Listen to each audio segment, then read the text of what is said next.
Hello all, this is your recorded lecture for the Global Hotel Business Part 2. We've covered the first part in class, and now we're going to go on and discuss a little further. You'll be able to listen to this at your leisure, play it back as you will in the process of things, and as you can see, I'm doing this in my office. So hopefully it will work out. There are some clanging noises in the background from the pipes of the old building that we're in. So apologize if you hear some of that in the background. Don't be worried. All right, let's begin where we left off. And the one thing that we wanted to discuss was who's based in San Francisco. So we're going to try something a little different here. I'd like you to do the poll everywhere that we have been doing with the number that you know, and I want you to go ahead from your iPhone or other smartphone and answer the following question. Which of the following hotel groups is headquartered in San Francisco? It's a bit of a trick question, but I want you to just go ahead and answer. So you're going to text the code that you see next to the name to 37607, just like you have before. So let me give you a minute to do that. Take a sip of my tea while you're doing that. I'll give you the answers in our next live session.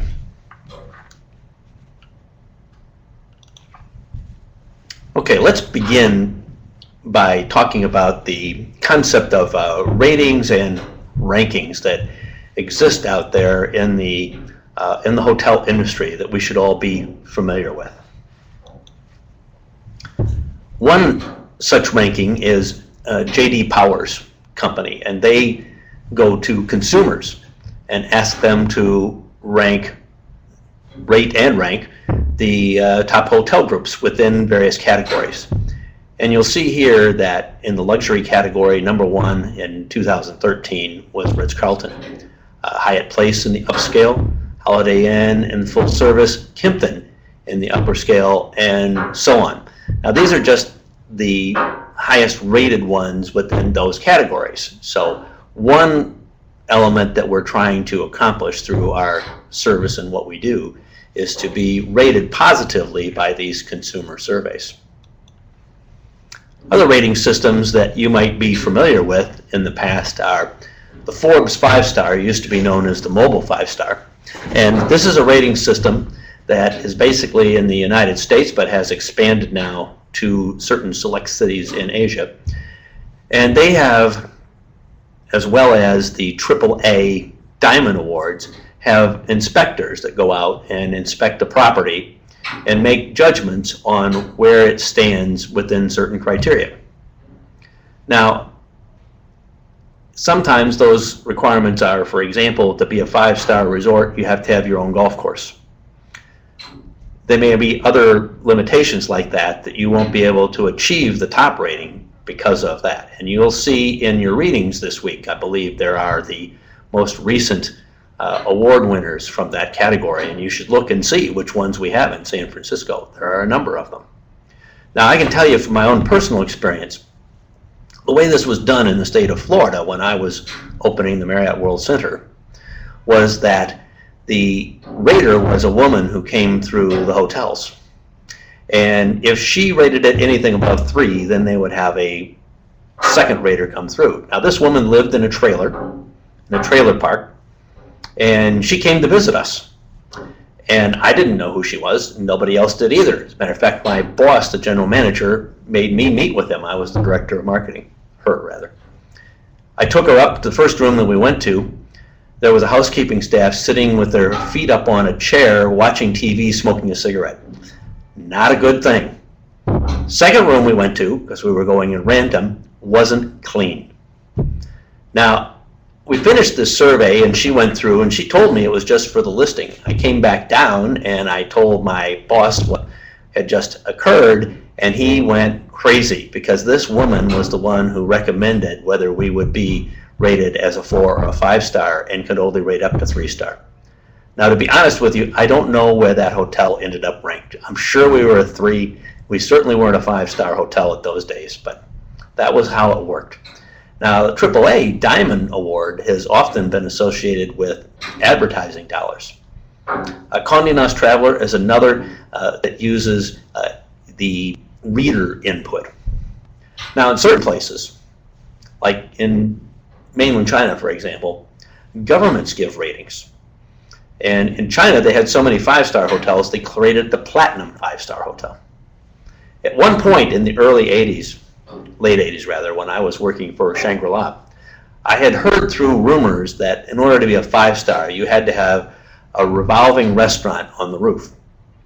Now, it didn't actually have to revolve, it just had to be there. And I wondered if that were true, and later I looked at some of the specifications from back in those days, and indeed, it was true. Now, many of you may have thought, okay, I'm going to make a choice on where I'm going to stay based on what star rating or diamond rating or what people have said or what the government rates. But today, I think the key is TripAdvisor and other like ratings of peer reviews. I would suspect that most of you, like me, when you make a choice on where you're going to go, you look at that. Yelp for restaurants, TripAdvisor for hotels. You look and see how that's rated. So I think that the networking of peer reviews today has really superseded some of these star ratings and made them less important. Certain hotel groups, like Hyatt, for example, have actually said they don't want to be in the rating systems and have declined to be rated because they don't like the politics associated with it. Probably makes good sense for some, and that's Hyatt's decision. Okay, let's talk about types of hotels, and there are many ways that we can categorize hotels. We'll talk in a few minutes about the STR, or the Smith Travel Research data, and how they evaluate it and so on. But I'll give you a couple here in terms of maybe the more specific kinds of things we might think about. A full-service hotel, what does that mean? What's the difference between full-service hotels and others? Well, generally it means that there's a restaurant associated with it. That's what we mean by full service. You have both a hotel and restaurant under the same umbrella. Limited service refers to economy type hotels and so on, where the guest rooms are really all you have. There might be a restaurant nearby or next door, but it's not managed by that hotel company. Extended stay, all suite hotels are designed for longer stays. We think of things like Residence Inn and Spring Hill Suites within the Marriott system. All suite hotels, we think of Embassy Suites bills themselves as an all suite hotel. I'm not sure that they're as long stay as some of the others, but that's a category that they would fit in. Luxury, that would be our Ritz-Carltons, Four Seasons, Fairmont, so on.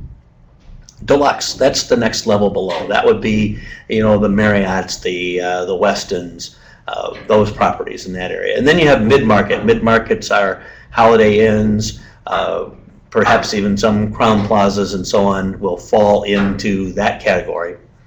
And then one that we won't spend a lot of time talking about here, but it's the vacation ownership. And vacation ownership refers to the timeshares or sharing aspect where you buy a week or two at a time and you go and then use that facility at that point.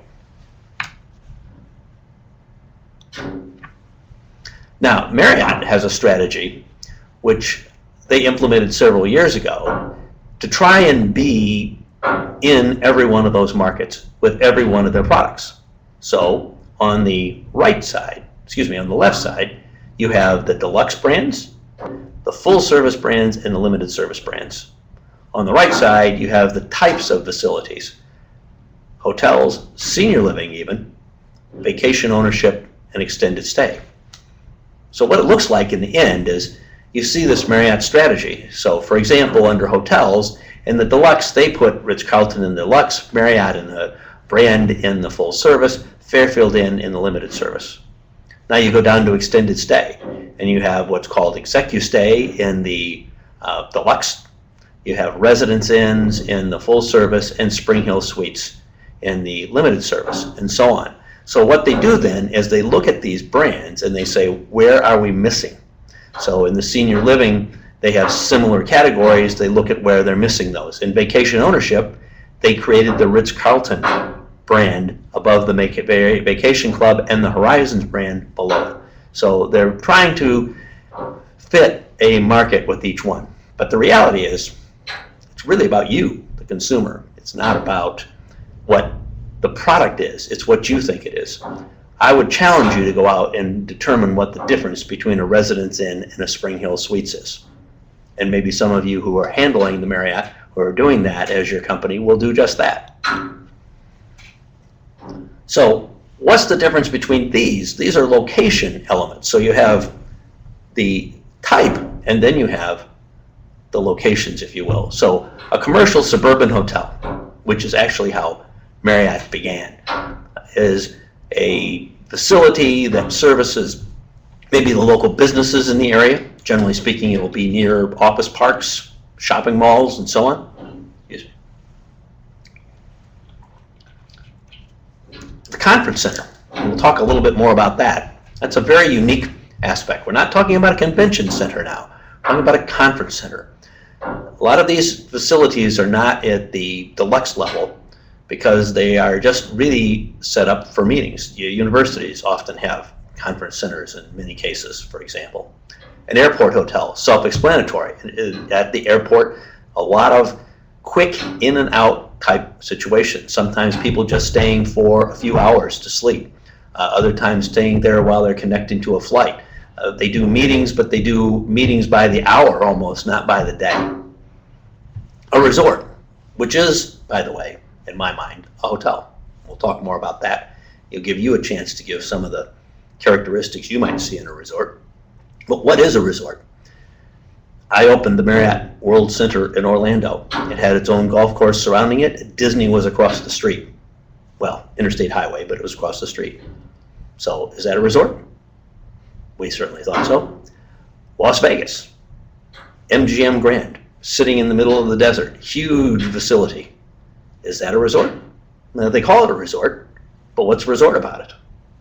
It's a very subjective thing. Even in my days with Marriott and opening the World Center in Orlando, there were some who felt that because we were 1,500 rooms, that we didn't qualify as a resort. So what's a convention hotel then? Well, a convention hotel has a lot of guest rooms and a lot of meeting space, typically, wouldn't you think? Okay, well, I'll ask you what you think about it. Where is it located? Is a 1,500 room hotel with lots of space in Orlando a convention hotel, like the Marriott World Center? Very subjective again. So let's talk more about the concept of the conference center. There's actually an association called the the International Association of Conference Centers. And these facilities are designed, as you'll see here, by the 3 L's. It's for learning, living, and leisure. Because they're more focused on small meetings, executive meetings, sales meetings, things of that nature, they put some limitations on the facility. They say you can't serve food in the meeting rooms. Okay? The meeting rooms are dedicated for meetings. They might have whiteboards on the walls. They might have, you can pin things up. There's no special decor that you can't deal with here. And the rooms are dedicated for meetings. The coffee breaks, tea breaks that you have during the mornings and afternoons typically are in a common area where all of the meetings taking place on that day will actually use the same facilities. So it's not set up for any particular one. They have all the services of audio, visual, other things that are there to make that meeting go effectively well. They're not big ballrooms that are cordoned off by air walls to create different rooms. They are dedicated rooms, generally speaking, with no air walls and so on. Conference center function rooms. I hope that you've got that picture in your slides because it's not showing up here, unfortunately. But what you'll see here is you'll see that things are set up for boardroom type setups, for auditorium with small numbers. less than 100 people is what we're typically talking for these kinds of rooms. So you certainly have it in your slides, even though you may not have it here. All right, let's take a minute, go back to your phones a second. I want you to text me 2 characteristics you think a resort should have. Take a second, text it to text the number 696564 and your message. So put the 2 items down, we'll compile them, and I'll see where our agreement is and what we're looking at when we get back together again in the next class. Okay, assuming that you just did that, if you didn't pause this for a moment because I went rather quickly, do the same thing with 2 characteristics of a convention hotel. I may have already given you some hints in my previous discussion. Okay, take a minute to do that.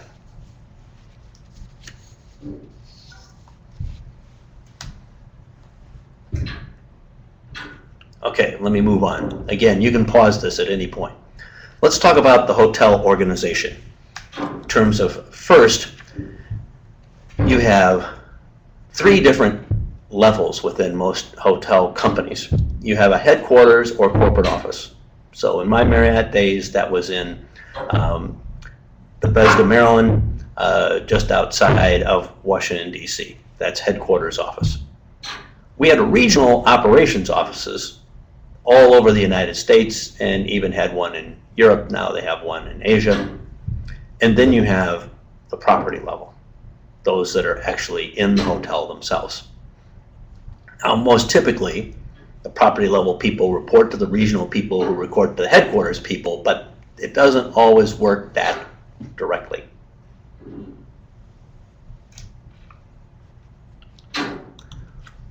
Within a property level, you will have a general manager and an executive committee.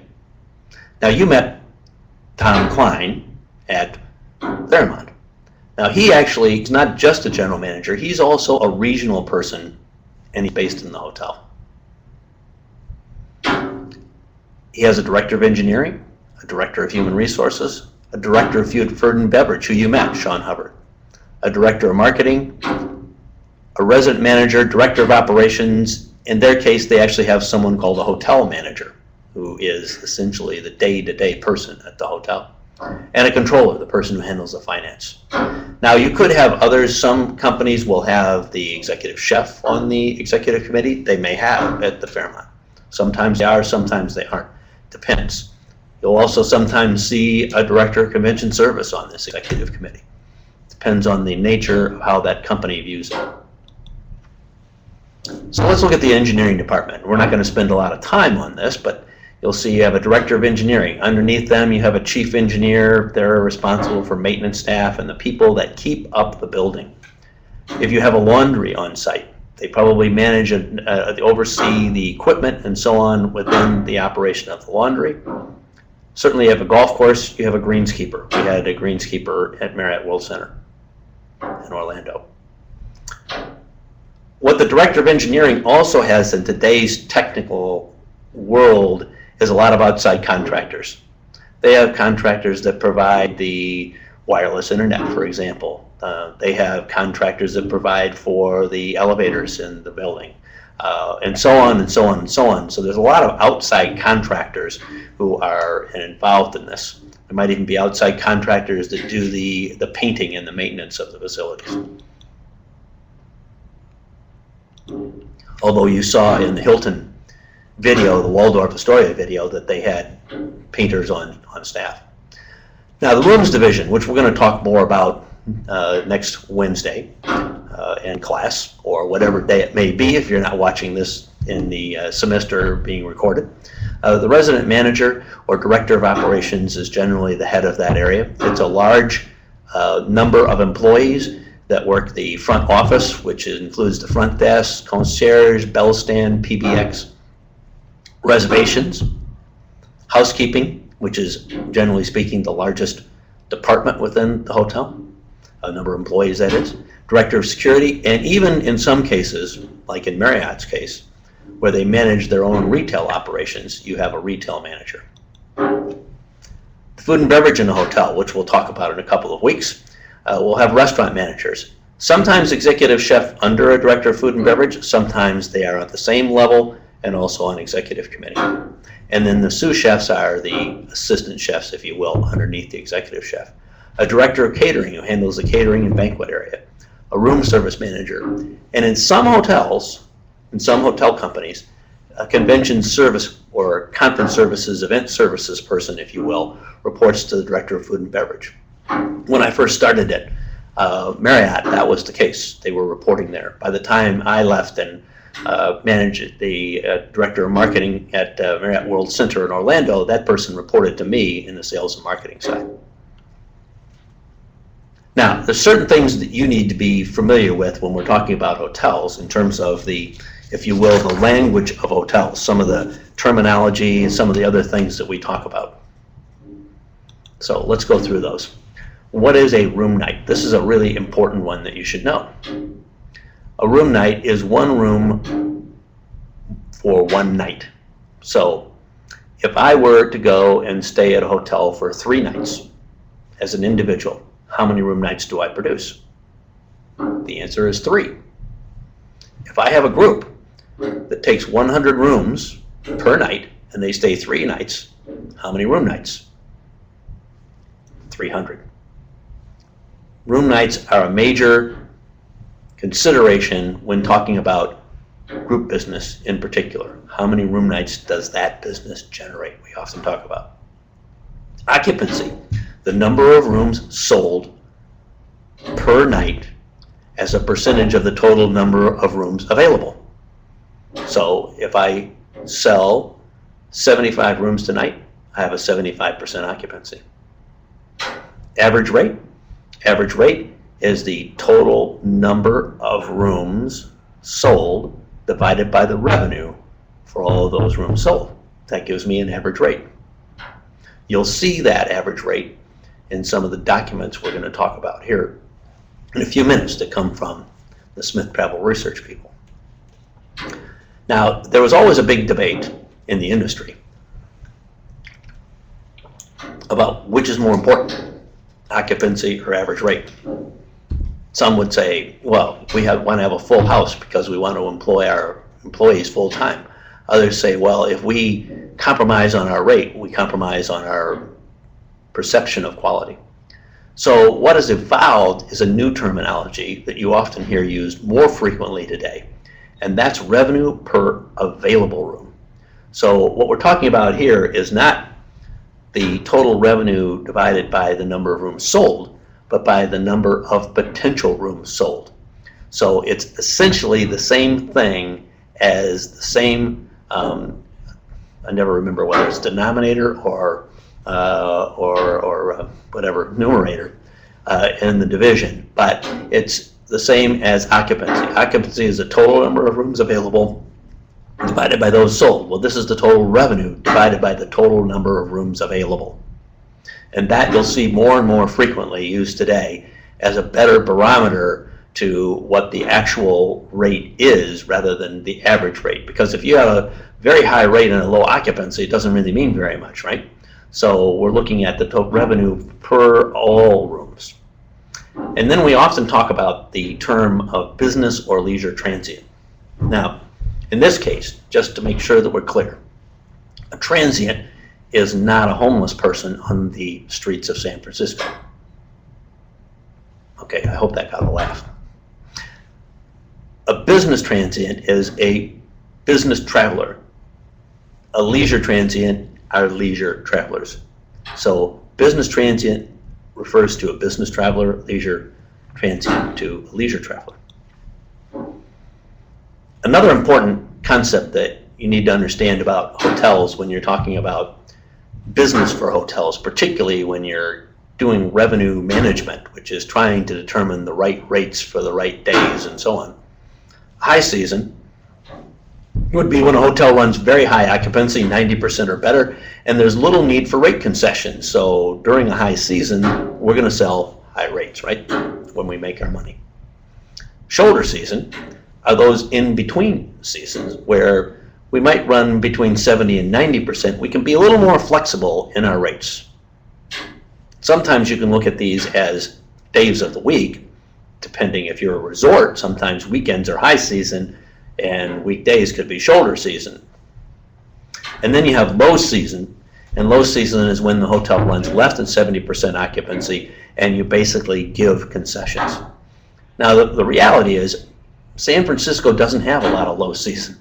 You know, we're very fortunate in this city. We have a few shoulder season periods of time, but other than because we have such a mix of business between business travelers, convention travelers, and leisure travelers, that it does then make for a very good situation over the whole year, and we don't have many low seasons. So let's talk about the economics of the hotel industry today and where we are and what the status is, so you know what you're getting into, those of you particularly with an interest in hotels. First off, the RevPAR we talked about earlier is growing at about 6%, primarily driven by increasing average rate. This is a good thing. Demand is growing. Another good thing. Rates and demand are both growing. Wow, occupancy and average rate both growing. That's an ideal scenario. We like that. There's also an increase in hotel constructions. But the supply growth of 1% is well below the long-term average of 1.9. Now what that means is that we're not building hotels as fast as we did, which means occupancy and average rates are going to be maintained. That's a good thing. Pricing, again, average rate is growing, and there's a strong performance in the high-priced chain scale hotels, particularly the luxury hotels, as you'll see when we look at some of the numbers in San Francisco in terms of what the average rates are today. Now, there are a number of organizations that look at projections and see where things are in the future. Always a difficult science. This gives you an idea of the fact that RevPAR projections can be very different between which company you talk to. On the left-hand side, you have the STR figures of 5.3 and 4.7 for the next couple of years, whereas PKF on the right side says 6.6 and 7.5. Those are dramatically different. I mean, 7.5 to 4.7, that's almost twice. That is really hard to understand. So you get the point here, I trust, that while we talk about all these numbers and where they are, it's difficult to project the future. We don't really know what's going to happen in the future, so we can only guess, and we can make our best judgments, if you will, and that's what we attempt to do, but it depends on who you listen to.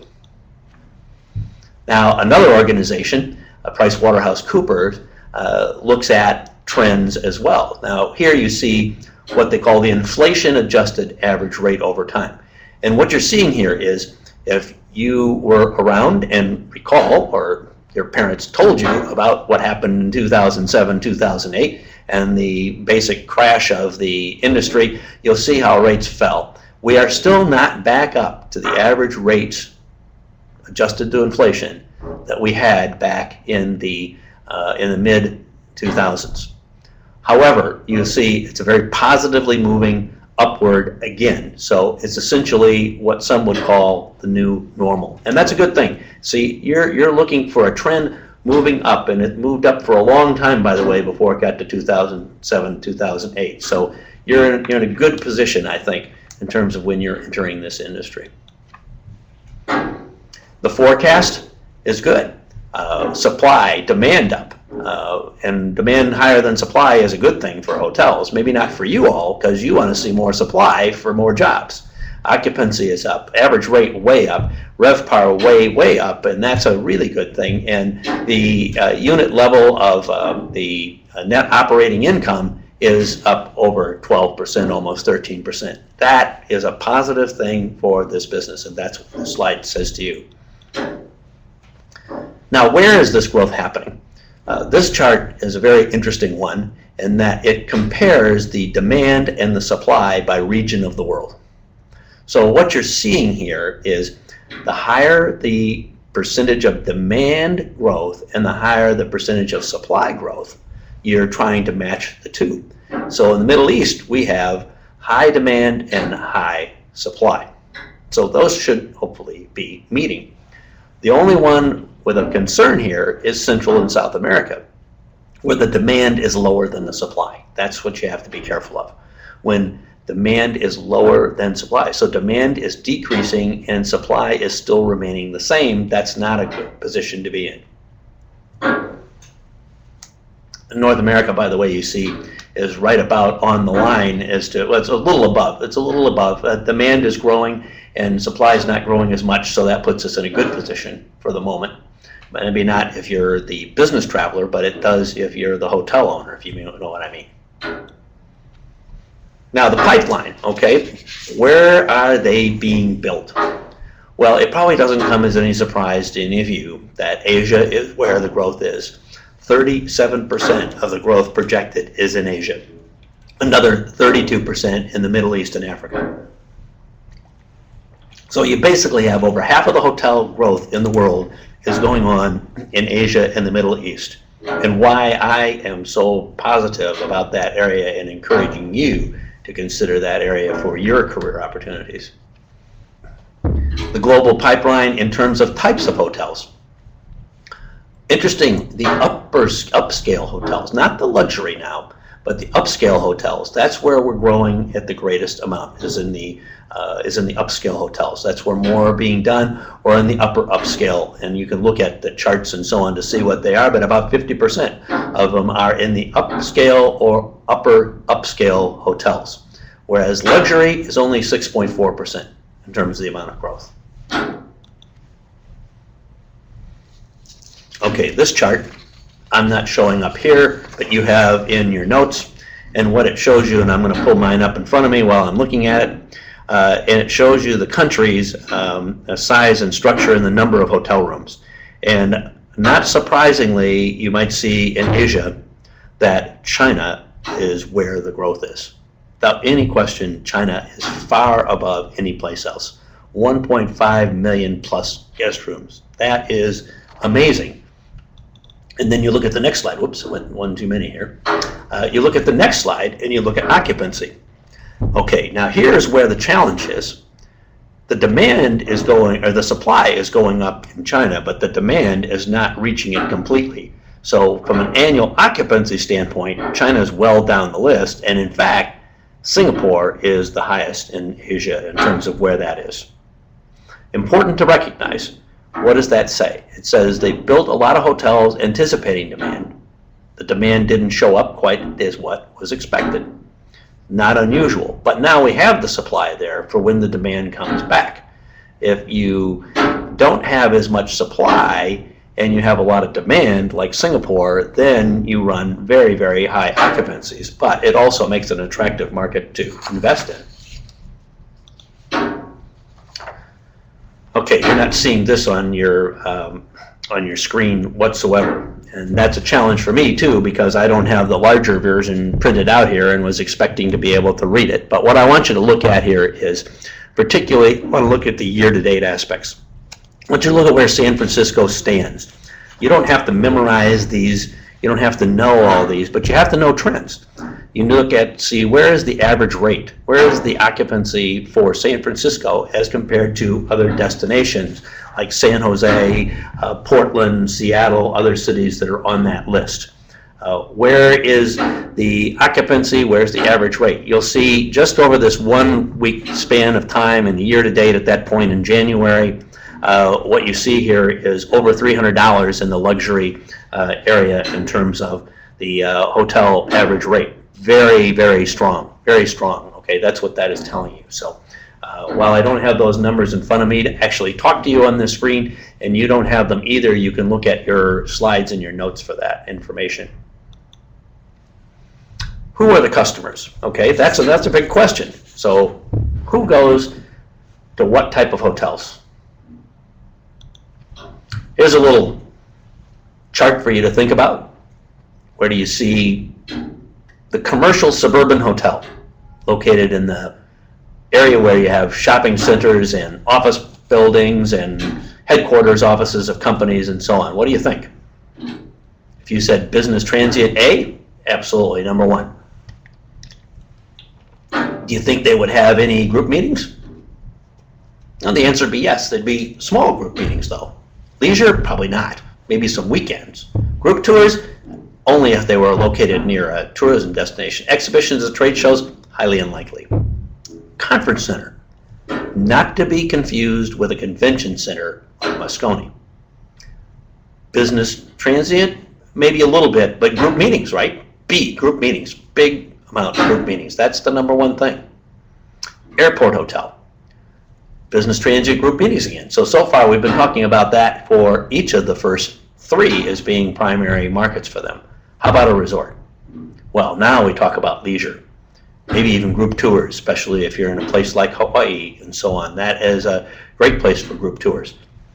But there are large resorts like the Marriott World Center in Orlando that also might even have exhibitions and trade shows because they have the meeting space to do that.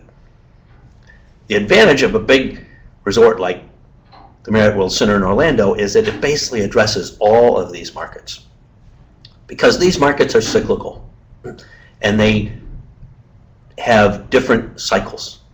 So when the economy goes down, business transient dies immediately. Group business stays up for a while. Sometimes leisure goes down before business does.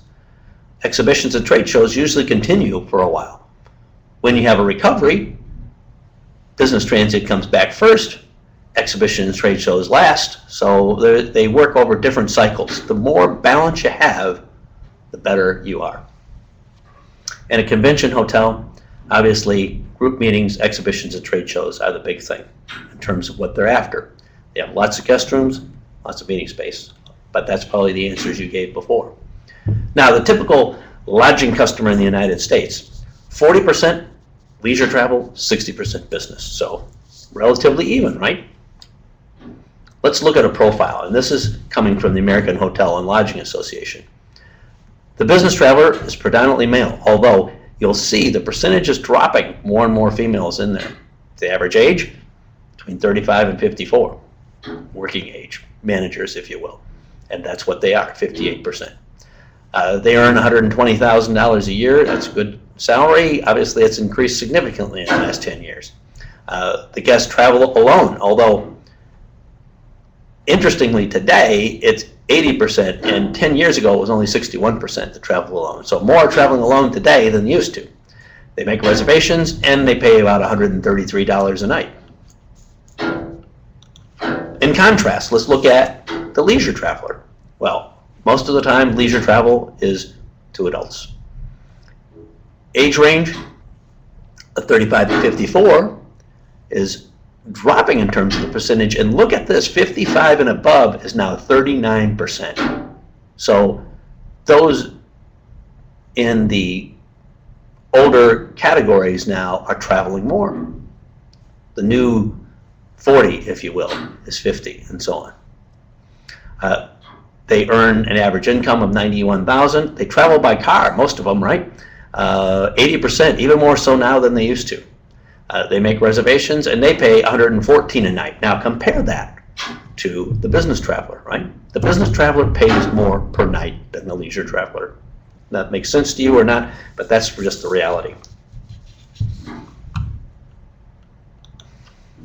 Now, leisure travel will continue to increase faster than business travel. This is an interesting phenomenon. Look at this chart. Very important to note here what happened in 2003, 2004. The amount of leisure travel started increasing in demand at a higher rate than the business aspect of it. Leisure higher than business. That's a very interesting statistic. And of course, some of that is influenced by international travel to the United States. Now let's look at the reality here of cities. And what we're doing here is we're looking at the hotel rating from leisure travelers compared to the city rating and how do they rank.